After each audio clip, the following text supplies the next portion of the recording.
নমস্কার বন্ধুরা, আমি জয়দীপ। আমি একজন প্রতিবন্ধী যুবক। আমার চ্যানেলটিকে লাইক, শেয়ার, সাবস্ক্রাইব করে আমার পাশে থাকুন। চলুন এবার জেনে নিই আজকের খবর। বুধবার সকাল 9টা থেকে 10টার দিকে মাহিসাগর নদীর উপর অবস্থিত 1995 সালে নির্মিত গম্ভীরা ব্রিজের একটি স্ল্যাব হঠাৎ ভেঙে যায়। একযোগে ট্রাক, ভ্যান, গাড়ি সহ অন্তত 4টি যান ধসে নদীর মাঝে পড়ে যায়। ঘটনাস্থলেই মানুষ দ্রুত উদ্ধার কাজে ঝাঁপিয়ে পড়ে। এখনও পর্যন্ত 13 জনের মৃত্যুর খবর পাওয়া গেছে এবং আরও কয়েকজন আহত।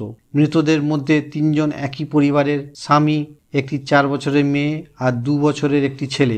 আহতদের পাশের হাসপাতালে নিয়ে যাওয়া হয়েছে। উদ্ধারকারীরা ট্রাক ওঠানোর চেষ্টা করছেন। ডুবুরিও নিয়ে আসা হয়েছে। লোকজন তাদের সহযোগিতা করছে।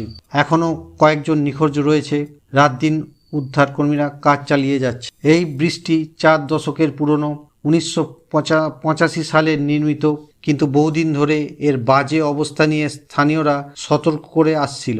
গুজরাট কংগ্রেস বলেছে ডিজাস্টার ওয়েটিং টু হ্যাপেন, অর্থাৎ এটি ছিল এক প্রতীক্ষিত বিপর্যয়। নীতি মোদি জানিয়েছেন এটি দুঃখজনক ঘটনা। নিহতদের পরিবারকে 2 লাখ এবং আহতদের 50,000 টাকা অনুদান দেওয়া হবে। গুজরাটের মুখ্যমন্ত্রী ভূপেন্দ্র প্যাটেল 4 সদস্যের তদন্ত কমিটি গঠন করেছেন।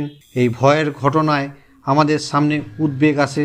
পুরনো অবকাঠামো নিয়মিত রক্ষণাবেক্ষণ কতটা জরুরি এবং কত বড় বিপর্যয়ের কাছে আমাদের সচেতন থাকা প্রয়োজন।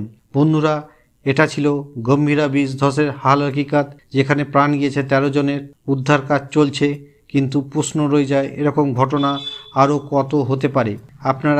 আপনার কি ভাবনা আছে কমেন্টে লিখুন। ভিডিও ভালো লাগলে লাইক ও শেয়ার করে জানিয়ে দিন। আর নতুন আপডেটের জন্য সাবস্ক্রাইব করুন।